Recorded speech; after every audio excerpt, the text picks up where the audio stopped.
Pinupuri ka namin, O Diyos, Ama, Anak, at Espiritu Santo.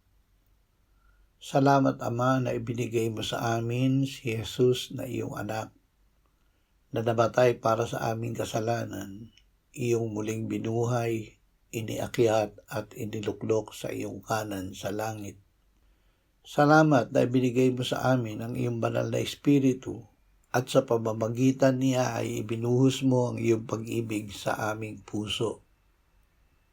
Ama, kami ay naging bulag sa aming sariling mga kasalanan.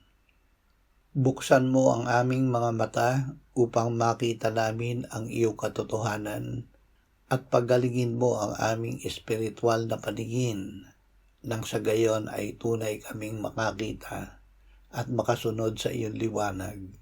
Sa pangalan ni Jesus. Amen.